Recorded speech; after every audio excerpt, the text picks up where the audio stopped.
como siempre, trayéndoles información útil para el cuidado de su salud. Antes de empezar con el programa de hoy, quiero recordarles nuestro número de WhatsApp para que ustedes puedan hacernos las consultas correspondientes a través de las diversas plataformas de Canal SB. El número de WhatsApp es el 986-691-336. A lo largo del programa ustedes pueden ir interactuando con nosotros con sus preguntas y gustosamente les estaremos respondiendo. En esta oportunidad vamos a tratar el tema de cómo prevenir las otitis. En primer lugar, vamos a tener una idea de qué es la otitis, cómo se produce, qué síntomas produce en el paciente, cómo podemos diagnosticarlo y cuál es la especialidad que puede dar el tratamiento correspondiente para que el paciente evite sobre todo las complicaciones de esta enfermedad denominada la otitis. Pues bien, la otitis es una enfermedad inflamatoria del oído. Recuerden que el oído es un órgano muy especializado, es un órgano que nos permite escuchar, es un órgano que nos permite aprender incluso y está muy relacionado con las funciones intelectuales y funciones muy importantes de nuestro cerebro, porque si no escucháramos adecuadamente, la información que llega a nuestro cerebro no va a ser la adecuada y por lo tanto una persona puede tener déficit de muchas funciones, incluso no puede entender lo que uno le habla. Entonces es importante que el oído cumpla con la función principal, que es la función auditiva, el permitirnos escuchar para nosotros comunicarnos adecuadamente. Entonces, el oído, al ser un órgano fundamental para nuestra vida, cuando se afecta el oído, existe esta enfermedad inflamatoria, principalmente asociada a procesos de tipo infecciosos, denominados la otitis. Y para saber o clasificar los tipos de otitis, recordemos una ilustración básica de anatomía. El oído en el ser humano está dividido en tres partes o en tres porciones: el oído externo, el oído medio y el oído interno. El oído externo es el que está en relación al pabellón auricular o denominada la oreja, el pabellón auricular de la oreja, hasta tiene un conducto, ¿no es cierto?, llamado el conducto auditivo externo hasta la membrana del tímpano. El tímpano va a ser el límite para decir que estamos a nivel del oído externo. Se continúa con el oído medio y el oído medio está en la parte central del oído, es donde se ubican los famosos huesecillos del oído, el martillo, yunque, estribo. Y este oído medio tiene una comunicación entre el oído y la cavidad oral y la cavidad nasal, o llamado también la nasofaringe, tiene una comunicación a través de la famosa trompa de Eustaquio. Entonces, por eso que hay comunicación entre este oído medio, que es un espacio aéreo, y en este espacio va a estar presente los famosos huesecillos, martillo, yunque y estribo. Y la tercera porción, nosotros yendo de la parte externa hacia la parte interna, en la tercera porción, en la porción más interna, está el oído interno, denominado así por su ubicación anatómica, y este oído interno va a estar formado por el vestíbulo, la tróclea o lo que denominamos el famoso laberinto, ¿no? Y tiene que ver mucho con el equilibrio, con la coordinación de los movimientos corporales. Si nosotros recordamos esto, que el oído tiene esas tres porciones, el oído externo, el oído medio y el oído interno, entonces la otitis la podemos clasificar de acuerdo a la porción del oído que puede estar afectada. Por eso existen otitis medias, otitis externas y otitis internas, o las famosas laberintitis, ¿no?, por la ubicación anatómica. Y por su tiempo de presentación, las otitis, como todo proceso infeccioso, por el tiempo de presentación puede ser agudas o crónicas. Algunos hablan también de subagudas, pero eso ya es un término un poco más especializado. Lo que tenemos que recordar, las otitis pueden ser agudas cuando la enfermedad se presenta en días, semanas o máximo hasta antes de los 3 meses, ¿no? El proceso de infección, proceso de inflamación de cualquiera de estas porciones del oído. y van a ser otitis crónicas cuando la enfermedad o el proceso inflamatorio, el proceso infeccioso, puede estar presente por más de 3 meses y el daño va a ser pues acumulativo, o el daño va a ser cada vez mayor si es que no se soluciona y el tiempo sigue pasando y el problema se va acentuando cada vez más. Entonces, de estas otitis, las otitis que son más frecuentes son las famosas otitis medias agudas. Entonces, si ustedes me han entendido la primera parte, fácilmente podemos saber. Otitis simplemente es una infección o una inflamación del oído. Media, porque es la porción media del oído la que está afectada y es muy frecuente. Y aguda, porque se va a presentar en horas, días, semanas, pero menos de los 3 meses. Entonces quedó claro la definición. La pregunta es, ¿y por qué ocurren las otitis? Entonces, de igual manera, de acuerdo a la ubicación anatómica, las otitis generalmente están asociadas a procesos infecciosos o anoxas, a daños o a cualquier tipo de lesión que ocurra a nivel del oído, ¿no? Entonces, y este daño va a generar una inflamación. Por eso el término oto significa oído, itis viene de inflamación. Entonces la otitis es una inflamación del oído. La inflamación más frecuente se produce por infecciones y las infecciones son causadas por gérmenes, microorganismos que invaden nuestro cuerpo, en este caso invaden la porción del oído que va a estar afectado y causan la enfermedad. Por eso que las otitis pueden ser ocasionadas por virus, por bacterias, por hongos, ¿no?, que son los microorganismos más frecuentes. Los virus generalmente son de corta presentación, las bacterias son un poco más agresivas y los hongos, de presentarse, generalmente van a estar en la parte externa y usualmente se asocia a un déficit del sistema inmunológico. O sea, una persona que presenta hongos en cualquier parte del cuerpo, salvo los hongos del pie, que es una cuestión que vamos a tratar en otro tema, en otro día.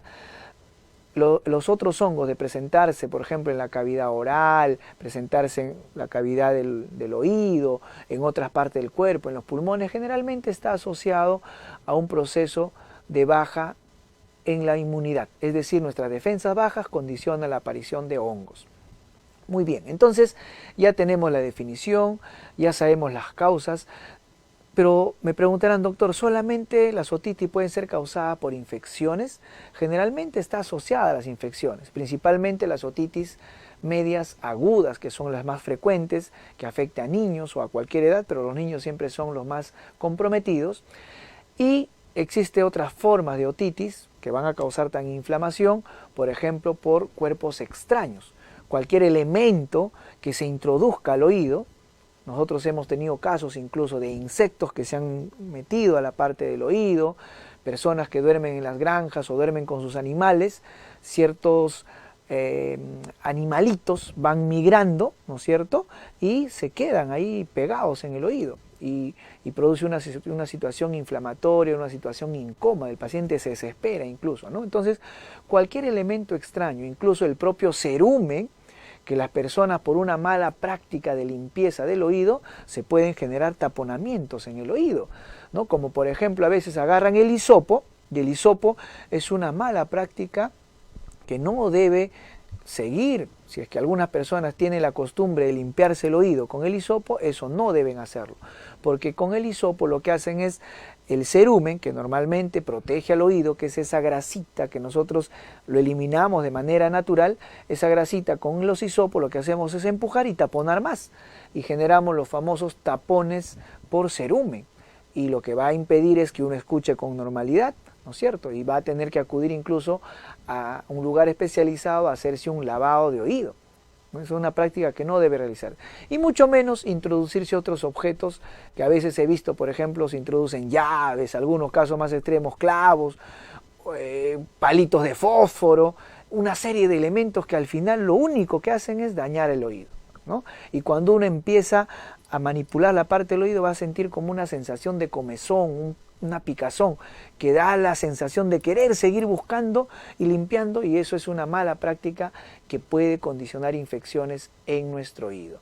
Muy bien, una vez que se presentan los síntomas de una otitis pueden ser dolor en la zona del oído, un dolor intenso, leve, moderado, dependiendo de la inflamación.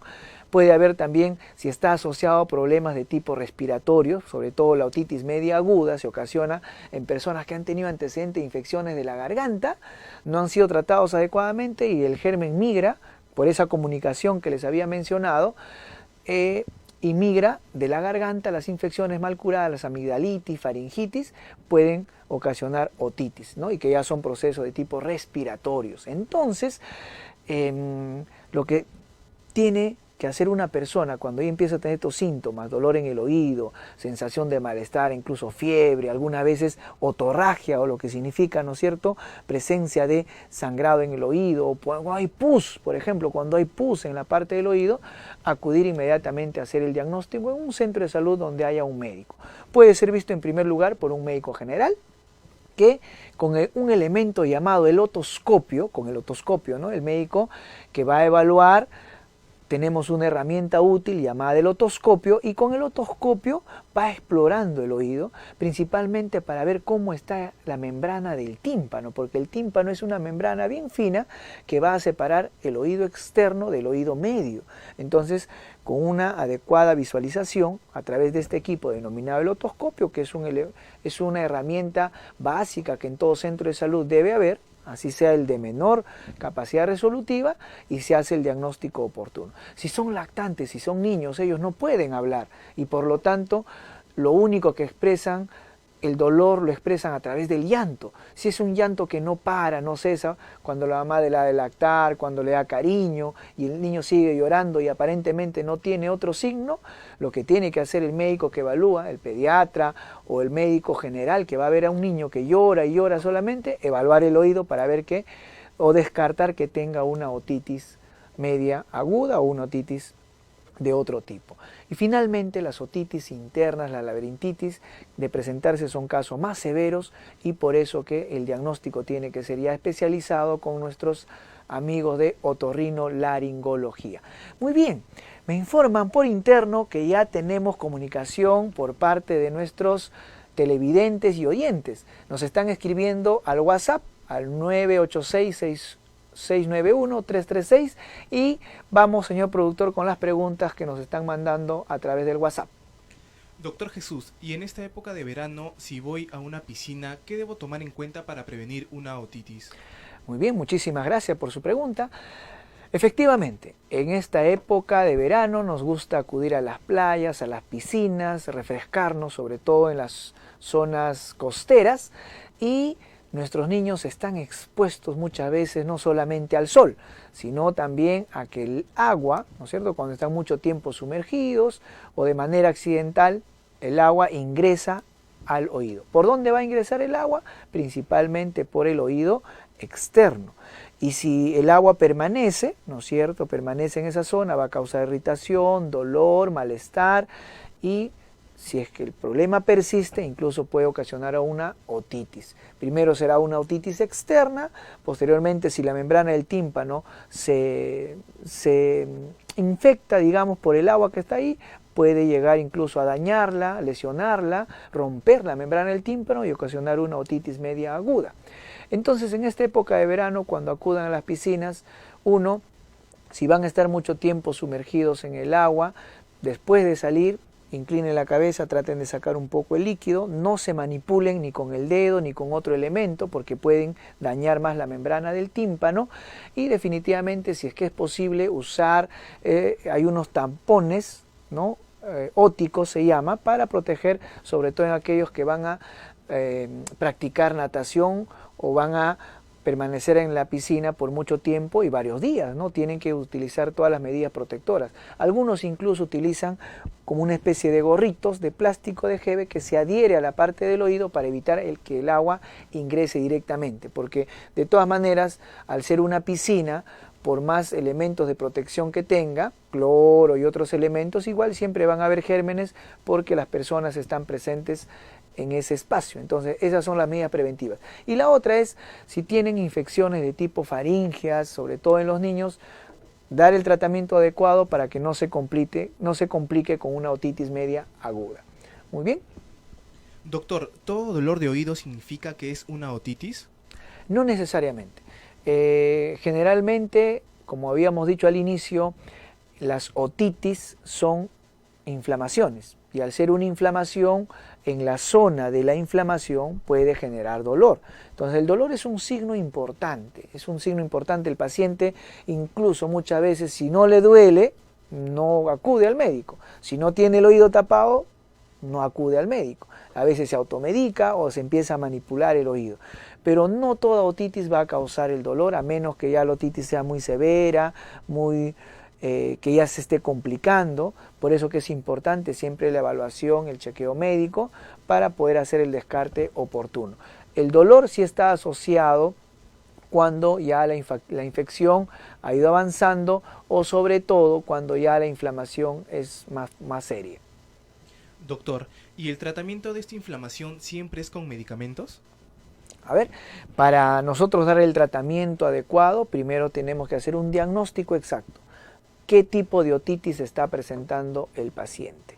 Si es una otitis externa, de repente solamente es un cuerpo extraño, el cerumen que esté taponando y por eso genera irritación, malestar, entonces no necesita antibiótico. Probablemente necesite un lavado de oído o probablemente necesite un tratamiento solamente de tipo mecánico, ¿no? Para extraer el cuerpo extraño que esté causando esa irritación. Si es una otitis media, que ya nosotros tenemos todos los elementos, los criterios diagnósticos para decir que es una infección y sobre todo se orienta a una infección bacteriana, ahí sí, bien indicado su antibiótico por el tiempo establecido. Existen varias alternativas de antibióticos, incluso para aquellos que son alérgicos a algún tipo de antibiótico de la familia de las penicilinas, que son muy frecuentes. Dice, doctor, no me dé antibiótico, soy alérgico a la penicilina. Un ratito, pero no todo antibiótico es de esa familia. Existen otras alternativas, para eso el médico tiene que hacer un buen examen y conocer a su paciente y darle el tratamiento que necesita. Existe también gotas de tipo óticas, que incluso está asociada con analgésicos, antiinflamatorios, para disminuir la irritación. Pero todo eso tiene que ser debidamente indicado por su médico tratante. Doctor Jesús, ¿es común la sensación de desequilibrio cuando se tiene otitis? Muy bien, muchísimas gracias por su pregunta. Miren, y una pregunta muy específica. No es muy común. Cuando hay una otitis, recordemos que las otitis más frecuentes son las otitis medias agudas, que son de tipo infecciosas y están presentes a nivel del oído medio. Las que causan sensación de laberintitis, mareos, son las otitis internas. Esas otitis que ya afectan las partes más internas del oído, principalmente lo que llamamos el caracol, denominamos el laberinto óseo, laberinto membranoso. Estas porciones son muy sensibles porque están cerca al cerebro. Entonces, cuando ya una persona tiene otitis asociada a proceso de desequilibrio, mareo, sensación de náusea, sensación de vómitos o lo que llamamos las laberintitis, generalmente son otitis internas y que debe ser tratado adecuadamente por el médico especialista o en un centro de salud donde haya mayor capacidad resolutiva. Entonces, atento a estos síntomas para evitar sobre todo las complicaciones. Muy bien, muchísimas gracias a todos nuestros televidentes y oyentes que nos escriben a través del WhatsApp y nos siguen en todas las plataformas de Canal SB. Hacemos una pausa y retornamos en tu programa Cultura de Salud.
muchísimas gracias por seguirnos a través de Canal ASB en tu programa Cultura y Salud.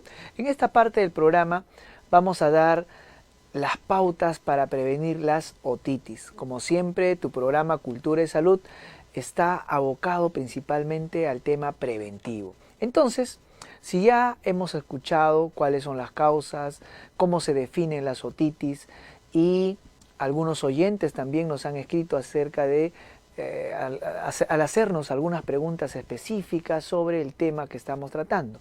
¿Cómo podemos prevenir las otitis? En primer lugar, las más frecuentes son por infecciones. Entonces, aquellas personas que están teniendo procesos de tipo respiratorio alto, por ejemplo laringitis, faringitis o incluso la famosa sinusitis, o empiezan con resfriados, con gripes, ¿no? Y que no las tratan adecuadamente, estas se pueden complicar, y de la garganta, la infección de la garganta, de la zona nasal, por un conducto que se llama la trompa de Eustaquio, pueden llegar hasta el oído medio y ocasionar las famosas otitis. Y cuando generalmente eso ocurre, estas otitis pueden ser de moderadas a severas, incluso produciendo pus en el oído, mucho dolor, fiebre, malestar. Entonces, la primera medida preventiva tiene que ser, si ustedes presentan, ustedes o algún familiar, y sobre todo los niños, los lactantes, que empiezan con problemas faringios y empiezan a tener dolor en el oído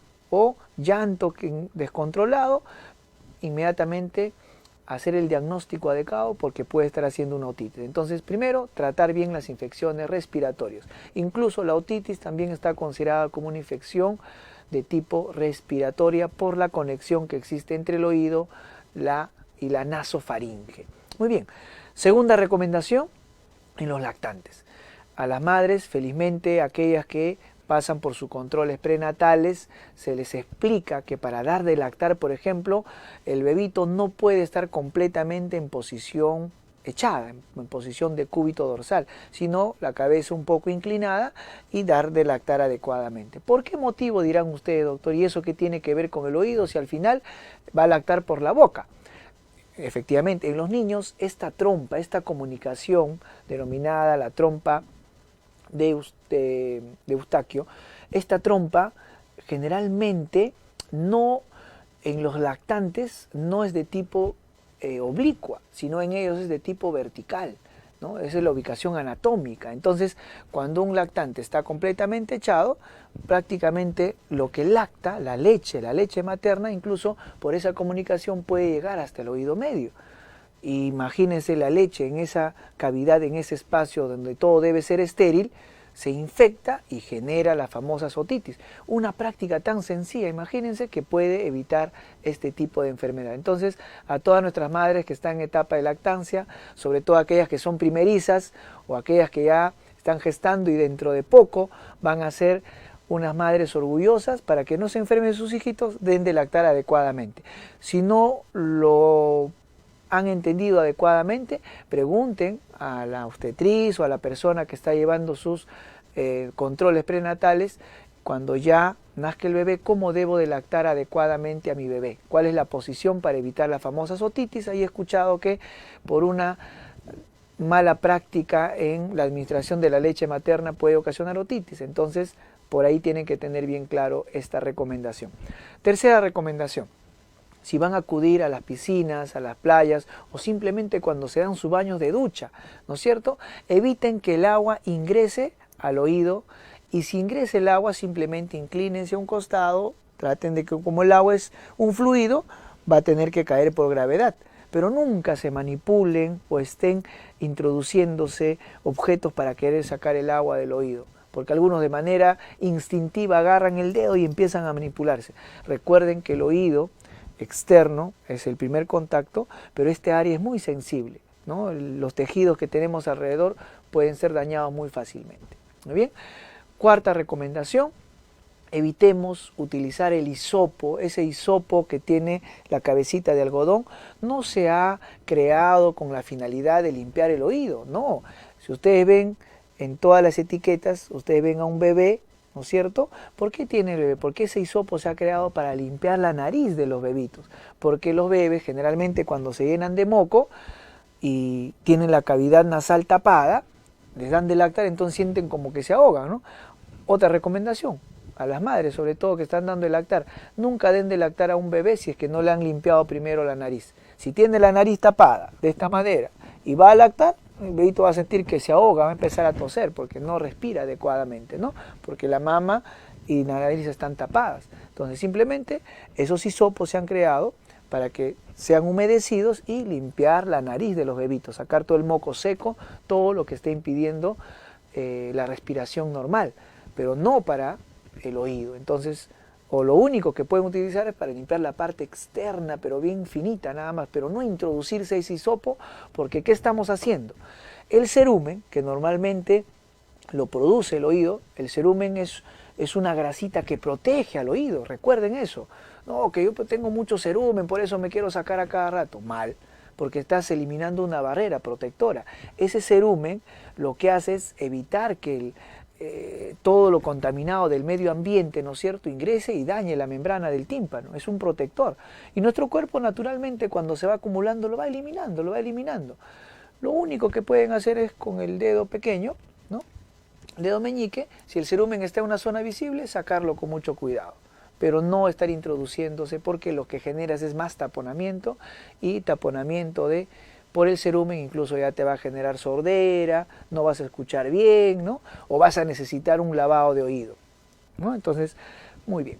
Otra recomendación, al ser el oído una parte anatómica muy sensible, cuando empezamos a tener algún tipo de malestar, disconfort, no se automedique.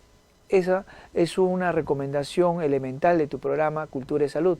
He visto que muchas personas van a la farmacia así, de frente dígame, tengo tapado el oído, recéteme algo, ¿no? Los farmacéuticos no pueden recetar nada, solamente la receta tiene que ser dada por un médico. Pero es muy común que les vendan gotas, que le vendan medicamentos, a veces que no sabe si es alérgico o no la persona. Recuerden que las gotas también se pueden absorber por el tejido, por la membrana, y al final puede causar más daño en una persona. Todo tiene que ser bien indicado por su médico. Entonces, para que el tratamiento sea efectivo, primero un buen diagnóstico. Definitivamente, otra práctica que debemos sacar con respecto a evitar las otitis es, por ejemplo, cuando observamos lesiones en la parte externa de la piel del oído, que pueden ser por hongos o alguna lesión externa, definitivamente tiene que ser visto por un especialista o mínimo un médico general que le podrá dar la orientación, pero si es que el caso persiste, acudir donde el otorrinolaringólogo.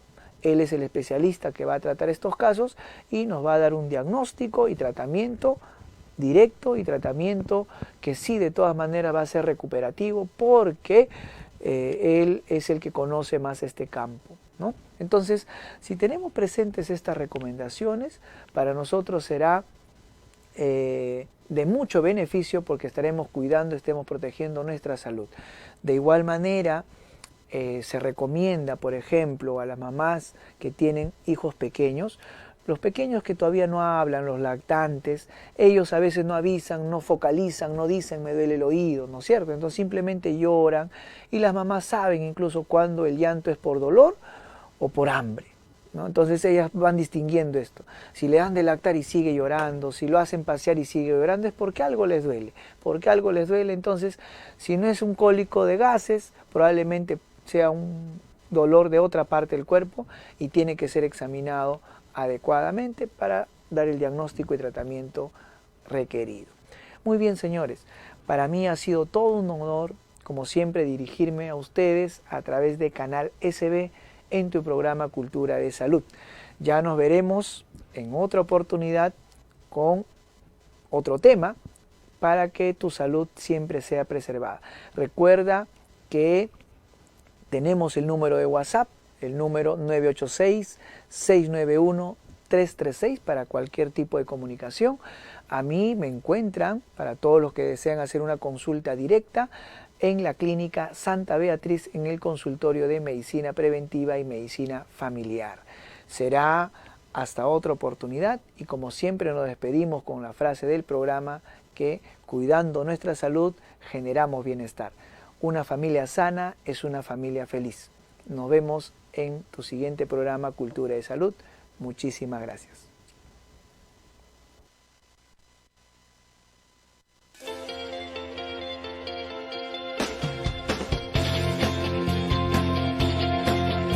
Nuestro centro quirúrgico cuenta con 4 amplias salas de operaciones, todas provistas y revestidas de paredes de cuarzo que evitan la proliferación de bacterias.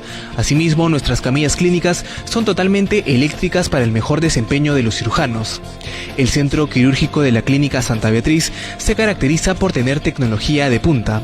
Aquí se realizan intervenciones de baja complejidad como cirugía de apéndice y colecistectomía. También de mediana complejidad como embolizaciones y panangiografía. Las mesas de nuestro centro quirúrgico son totalmente eléctricas, revestidas de acero inoxidable, capaz de realizar las posiciones requeridas por el cirujano.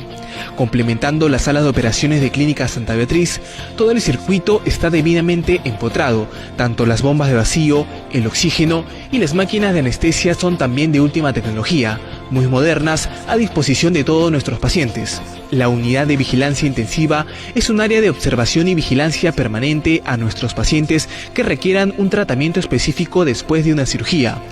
Contamos con una ambulancia tipo 2 totalmente equipada para cubrir todas las necesidades de nuestros pacientes, ya sea desde su recojo hasta su posterior traslado a su domicilio. La Clínica Santa Beatriz tiene además servicios adicionales. Brindamos un laboratorio clínico que tiene modernos equipos a su disposición, ya sea en hematología, bioquímica, inmunoluminiscencia. Contamos con un centro de imágenes habilitado con un tomógrafo espiral multicortes de 64 cortes, ecógrafo 4D de última generación. Clínica Santa Beatriz, infraestructura y equipos de alta tecnología para su mejor desempeño profesional.